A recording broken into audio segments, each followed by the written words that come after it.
इस कार्यक्रम के प्रायोजक हैं स्वागत इलेक्ट्रॉनिक्स, कैलाशपुरी मोड़, मुगलसराय, चंदौली। इससे भगवान की प्राप्ति सहजता से हो सकती है।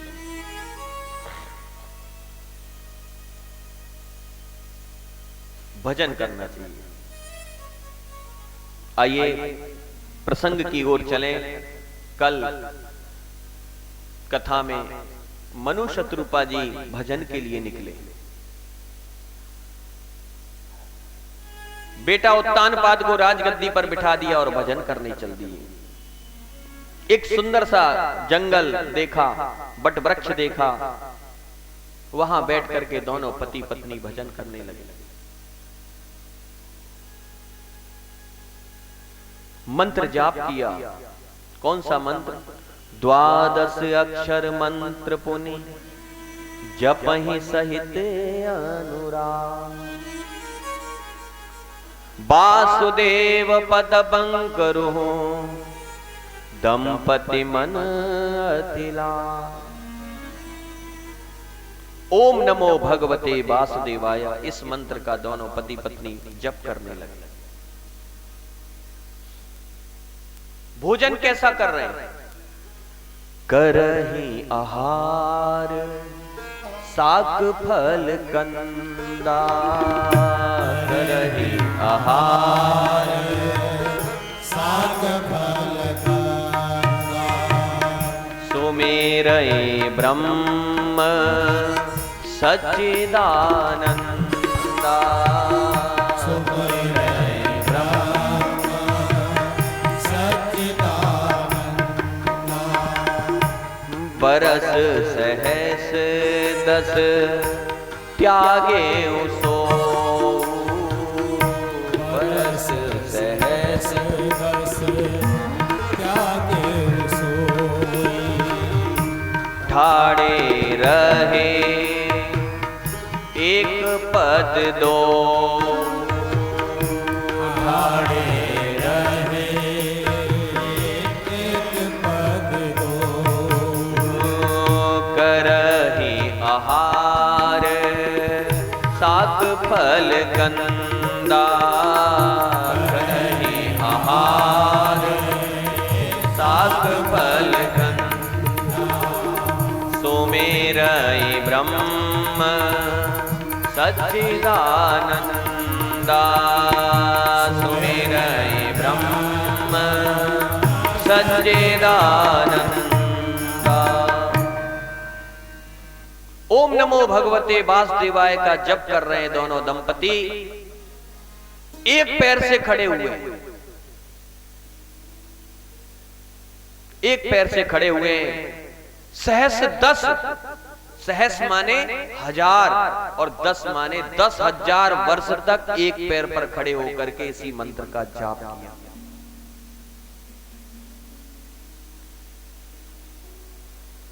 दोनों। लेकिन यहां गोस्वामी जी ने लिखा करें आहार साग फल कंदा। ये आहार क्या है? आहार किसे कहते हैं? आहार क्या है ये स्पष्ट किया, साग फल कंदा। अच्छा,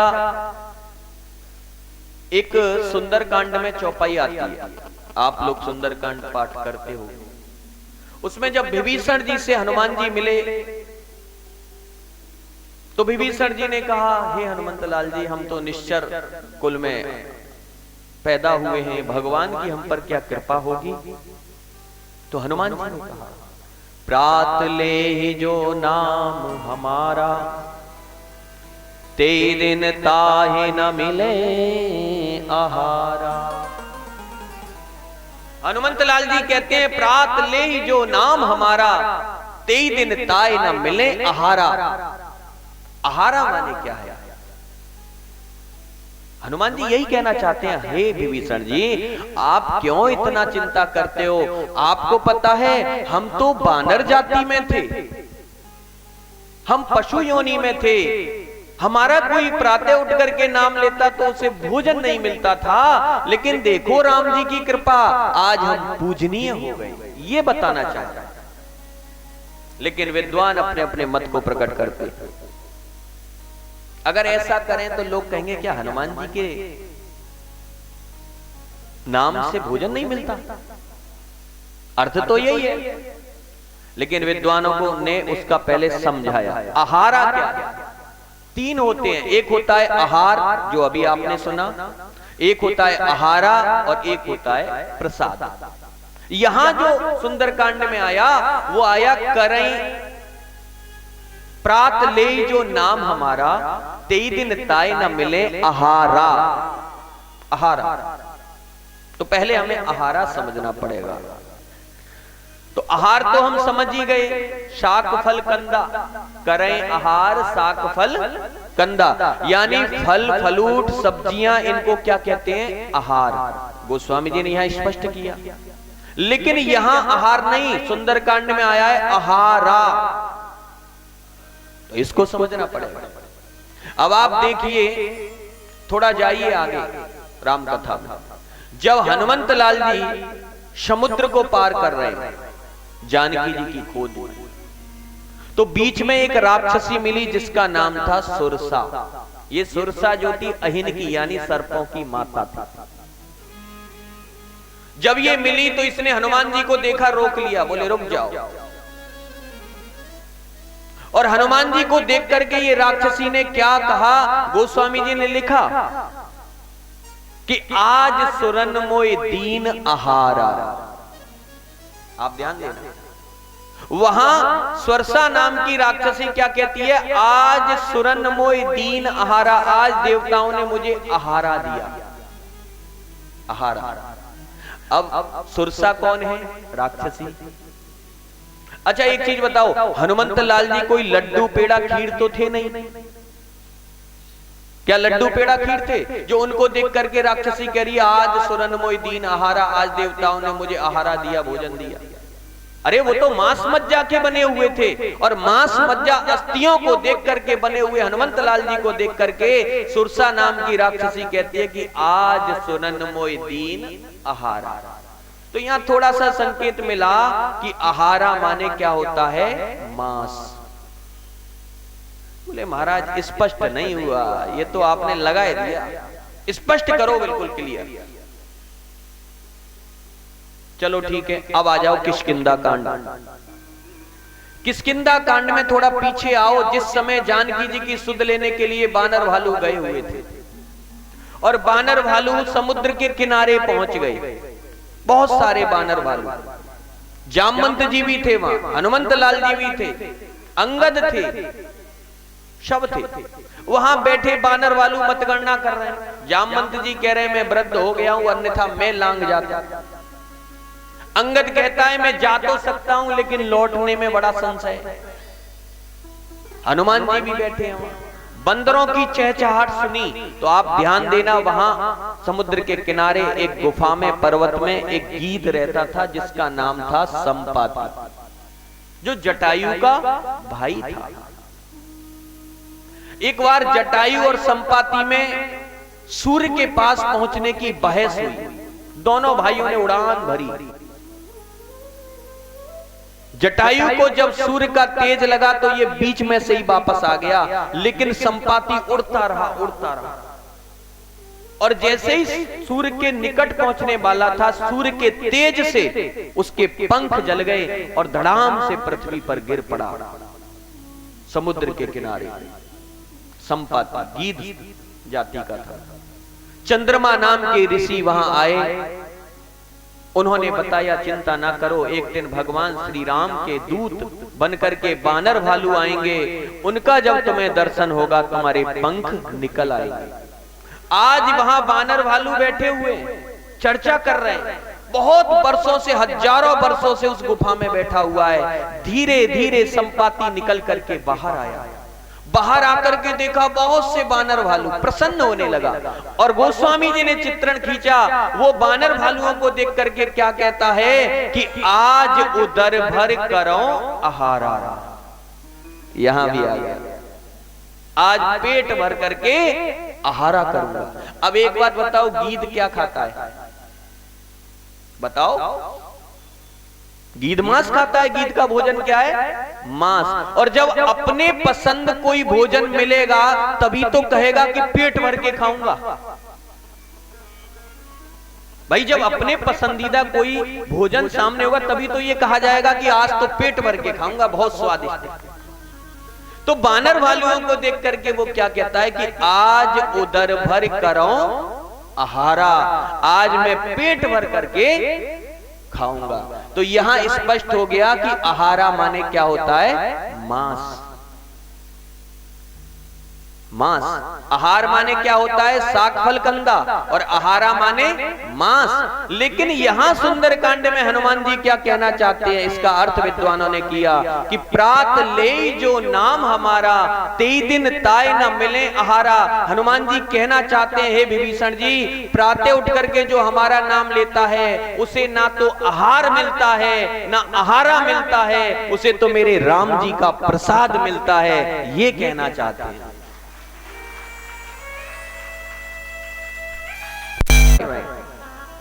भगवान शंकर भी पहुंच गए, उनसे भी नहीं मांग रहे। ब्रह्मा जी बार बार पहुंच रहे, नहीं मांग रहे। विष्णु भगवान हरि भी पहुंच गए, लेकिन फिर भी नहीं मांगा। परम ब्रह्म परमात्मा समझ गया कि ये मेरी तपस्या कर रहे हैं।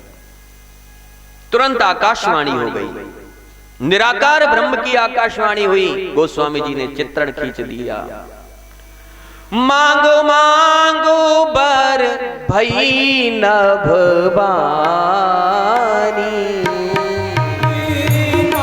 परमवीर कृपामृत सानी, हष्टे पुष्टे तन भये सोहाए,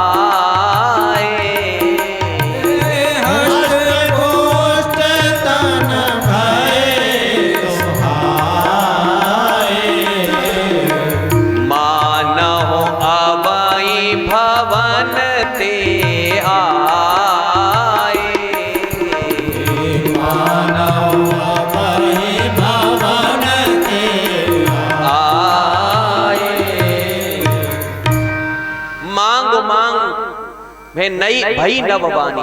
आकाश से बाणी हुई, मांगो मांगो वरदान। कानों में पहुंची और कानों के द्वारा हृदय में पहुंची तो बड़ा शांति की अनुभूति हुई। और जैसे ही कानों के द्वारा वो बाणी पहुंची तो क्या हो गया? हष्ट पुष्ट तन भये सुहाई, मानो अवई भवन से आए। हजारों वर्ष से तपस्या कर रहे हैं, लेकिन उस बाणी के हृदय में जाते ही एकदम स्वस्थ हो गई। ऐसा प्रतीत होता था कि महाराज मनु और महारानी शत्रुपा अभी बिल्कुल भवन से, घर से चल करके आए हैं, एकदम स्वस्थ हो गए। ऐसी बाणी थी। मांगो बर मांगो बर मांगो, हे राजन बर मांगो। तुरंत नेत्र खोले मनु जी ने और कहा, महाराज हम आपको साकार रूप में देखना चाहते हैं, निराकार नहीं, साकार रूप में। तुरंत ब्रह्म ने विष्णु का रूप धारण किया और सन्मुख आ गए। जो स्वरूप बस शिव मन माही, जेहि कारण मुनि जतन कराही।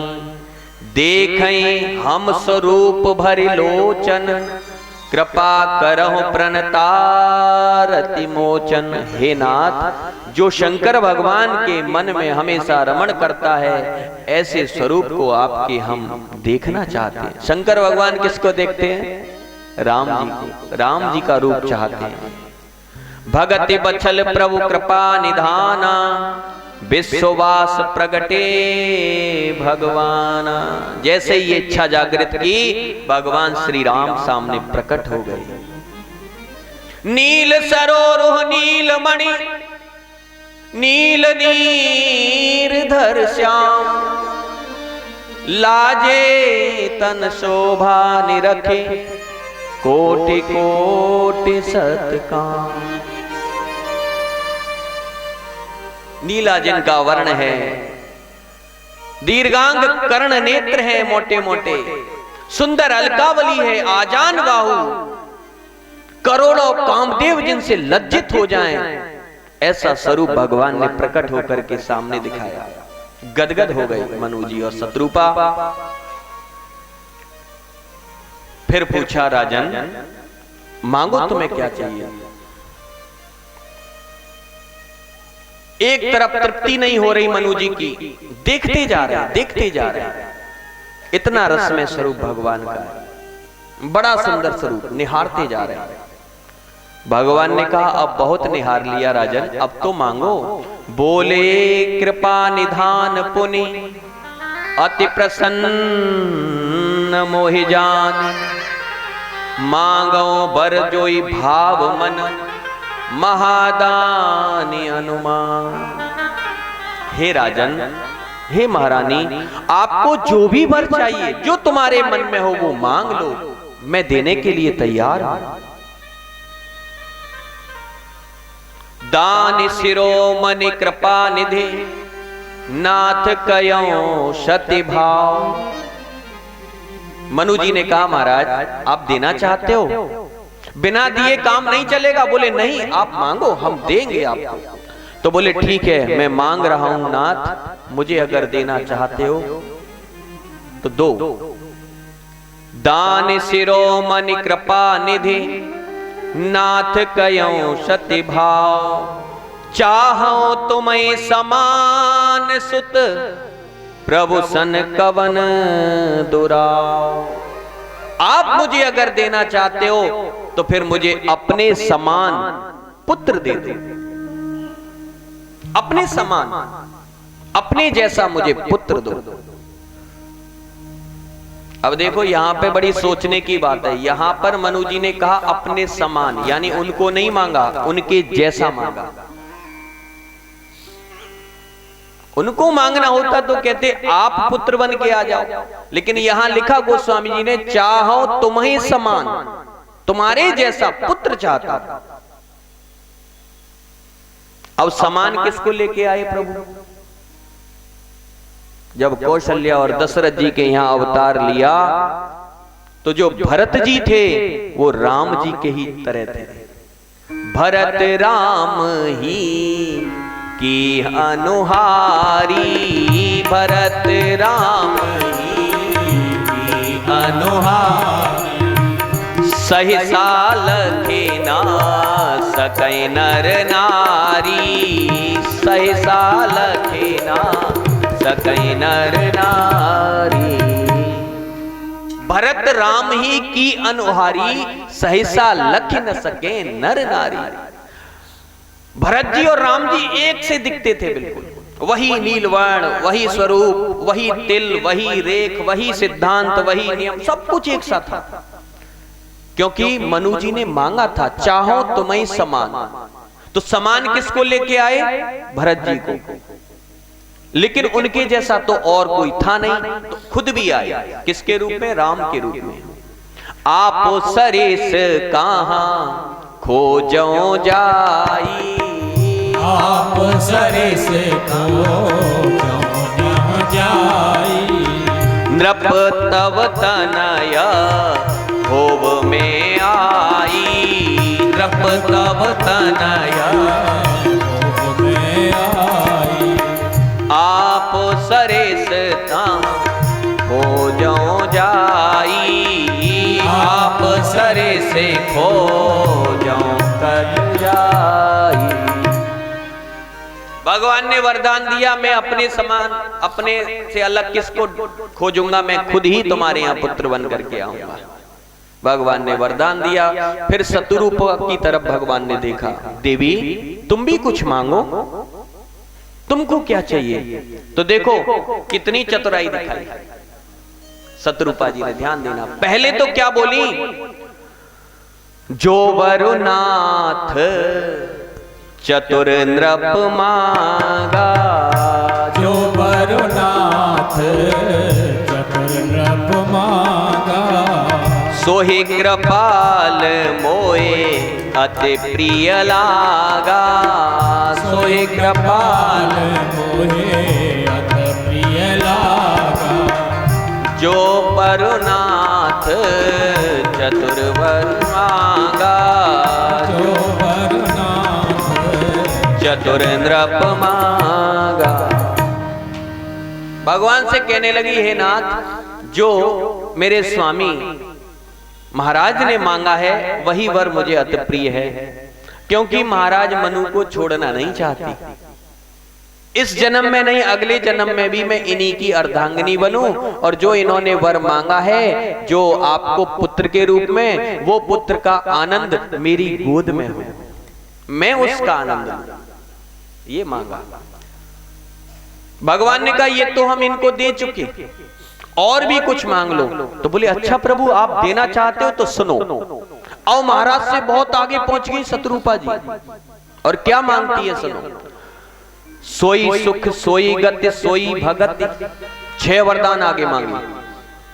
सोई सुख सोई गति सोई भगति, सोई निज चरण स्नेहो, सोई विवेक सोई रहन प्रभु, हमई कृपा कर देव। जो ऋषियों का आनंद है, सुख है, वो मुझे चाहिए। उनकी जो गति है वो मुझे चाहिए।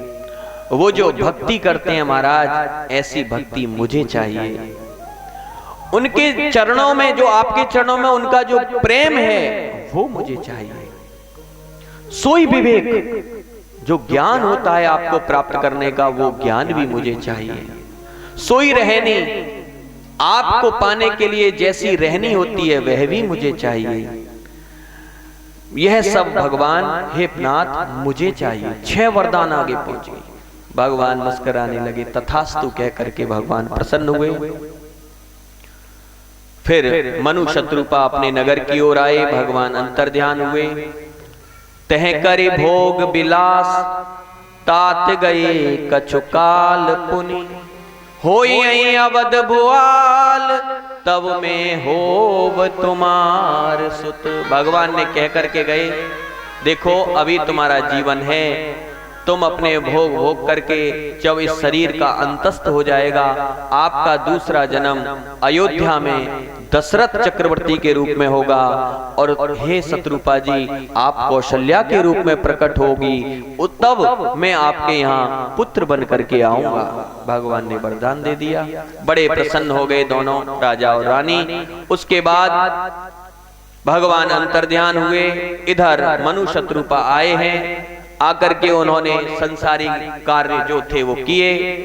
कालांतर में जाकर के समय आने पर उनका देह छूटा। अगला जन्म उनका अयोध्या में हुआ, दशरथ जी और कौशल्या के रूप। इधर रावण का जन्म हो चुका था। ये रावण पुलस्त्य ऋषि जी का नाती, विश्रवा ऋषि का पुत्र था। रावण का जन्म हुआ, ये राक्षस था। क्यों? ऋषि पुत्र होकर के राक्षस कैसे बना? क्योंकि इनकी जो माता थी केकसी, वो राक्षसी थी। तो मां के गुण के अनुसार राक्षस स्थिति हो गई, तामसी गुण उत्पन्न हो गए। ब्राह्मण कुल में जन्म हुआ, ऋषि कुल में। इसके 2 भाई और थे, कुंभकर्ण और विभीषण। विभीषण के जीवन में बचपन से ही भक्ति का बीज उत्पन्न था। श्री राम की भक्ति करते थे, प्रभु की भक्ति करते थे। लेकिन रावण जब बड़ा हुआ तो इसका एक छत्र राज रहने लगा। कुबेर से इसने लंका को जीत लिया, लंका को छीन लिया, और लंका में रह करके अपने राज्य को करने लगा। राज्य पर बैठते ही इसने घोषणा करा दी, न यष्टव्यम न दातव्यम न होतव्यम द्विजा क्वचित्, इतनवार या धर्मम भेरी घोषेण सर्वसम। इसने घोषणा करा दी, न यज्ञ होगा, न तप होगा, न जप होगा, न दान होगा, कुछ भी नहीं होगा। अगर तुम करना चाहते हो तो वो मेरे नाम से होगा, मेरे द्वारा होगा। तमोगुण बढ़ता जा रहा था, शतोगुण का क्षय होता जा रहा था। देखो भैया, ये जो रावण है ना, ये आज भी है। अच्छा, नहीं होता तो हम हर साल क्यों मारते? दशहरा के दिनों से मारते हो ना। रावण दशहरा जब आता है तो मुझे लग रहा है हर गांव में, हर नगर में रावण को मारा जाता है। कितनी बार मारते हो? इसका मतलब रावण अब भी है, हर साल उसे मारना पड़ता है। यह हकीकत है। इतनी आग कहां लगाऊं, इतने रावण कहां जलाऊं, घर घर लंका घर घर रावण, इतने राम कहां से लाऊं। हर घर में रावण बैठा है, अहंकार रूपी रावण, मद रूपी रावण हर घर में है। सबके अंदर मद भरा हुआ है। अच्छा, राक्षस क्या है? राक्षस गुण है। ये नहीं कि राक्षस कोई अलग थे, हम सब लोगों में भी राक्षस होते हैं।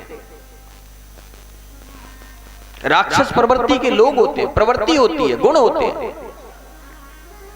मां नहीं मात, पिता नहीं देवा, मां नहीं माते, पिता नहीं देवा, साधुन सन कर वावई सेवा, साधुन सन कर आवै सेवा, जिनके यह आचरण भवानी, जिनके ये आचरण भवानी, ते जाने हो निश्चर सब प्राणी, ते जाने हो निश्चर सब प्राणी, ते जानो निश्चर सब प्राणी। मां नहीं मात, पिता नहीं देवा। जो मां को नहीं मानते, पिता को नहीं मानते, भगवान को नहीं मानते, जो मां का निरादर करते हैं, जो पिता का निरादर करते हैं, अपितु जो भगवान से विमुख हैं, भगवान का निरादर करते हैं, वो कौन होते हैं? निशाचर, राक्षस होते हैं। वही रावण, वही रावण है। भगवान भूत बावन कैलाशपति भोले बाबा कहते हैं, हे गिरजा, जिनके ऐसे आचरण हैं वह जीव ही रावण है, वह जीव ही राक्षस है। तो आज भी पाए जाते हैं, आज भी है रावण। इसीलिए हमें हर साल उसे मारना पड़ता है। अहंकार रूपी रावण। देखो भैया, कभी अहंकार नहीं आना चाहिए, मद नहीं आना चाहिए। और वैसे गोस्वामी जी ने कहा है कि प्रभुता पाए काहे मद नाई, पद प्रतिष्ठा ऐश्वर्य कीर्ति जब ये आते हैं पास में तो मद स्वयं आ जाता है, अपने आप आ जाता है। लेकिन एक और सिद्धांत है कि यो करायो सब गयो, जो आयो अभिमान। आपके जीवन में अभिमान का बीज अंकुरित हो गया तो आपकी की हुई साधना, तपस्या, भक्ति सब निष्फल हो जाती है। इसलिए अहंकार नहीं आना चाहिए, अहंकार का त्याग होना चाहिए। अहंकार को छोड़ करके भक्ति में जीवन बिताना चाहिए, संसारी कार्य करने चाहिए, दीनहीनों की सेवा करनी चाहिए। इधर इसका आतंक बढ़ा हुआ था रावण का, देवता सब परेशान थे, पृथ्वी लहूलुहान हो गई थी इसके अत्याचारों से। जब पृथ्वी पर भार नहीं सहा गया इसके अत्याचारों का, पृथ्वी गौ रूप धारण करके देवताओं की शरण में गई, ब्रह्मादिक देवताओं की, और ब्रह्मादिक देवताओं से कहा, हे देवताओं, अब रावण का अत्याचार मुझ पर सहन नहीं हो रहा है, कुछ भी करो, मुझे इससे बचाओ, अन्यथा मैं रसातल की ओर चली जाऊंगी, मैं रसातल में चली जाऊंगी। सभी देवता एकत्रित हुए, विचार करने लगे कि रावण के इस अत्याचार से कौन बचाए, कौन रक्षा करे। सबकी दृष्टि गई इस कष्ट में, अवसर को तो केवल श्री हरि भगवान ही निराकरण कर सकते हैं, हमें उनकी शरण में जाना चाहिए। तभी देवताओं ने कहा कि भगवान मिलेंगे कहां, कहां होंगे। भगवान शंकर कहते हैं, देवी उसी सभा में मैं भी मौजूद था। भगवान भूत बावन कैलाशपति जब प्रश्न उठा कि भगवान कहां मिलेंगे, कहां उनसे कहा जाए, तो मैंने उस सभा में एक बात रखी, क्या? हरि व्यापक सर्वत्र समाना, हरि व्यापक सर्वत्र समाना, प्रेम से प्रकट हो मैं जाना, प्रेम से प्रकट हो मैं जाना। हरि व्यापक सर्वत्र समाना, हरि व्यापक सर्वत्र समाना। प्रेम से प्रकट हो मैं जाना, प्रेम से प्रकट हो मैं जाना। हरि व्यापक सर्वत्र समाना, प्रेम से प्रकट हो मैं जाना।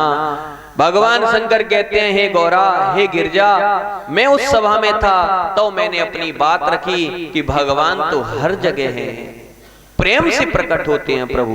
देखो बंधु, भगवान दो प्रकार से मिलते हैं, या तो प्रेम से या नियम से। दो ही रास्ते, या तो आपका नियम दृढ़ हो या आपका प्रेम दृढ़ हो भगवान से, तो भगवान मिलेंगे। नियम की एक कथा मैं आपको सुनाता हूं। एक पंडित जी थे, पंडित जी, वो भगवान शिव जी की आराधना पूजा करते थे, प्रतिदिन आरती दीपक, रोज प्रतिदिन का नियम था। वो जाते मंदिर में और जाकर के आरती पूजा जो होता था प्रतिदिन करते थे, नियम था पंडित जी का। एक शराबी व्यक्ति भी था, मदरा पान करके वो भी आता था नित्य प्रति।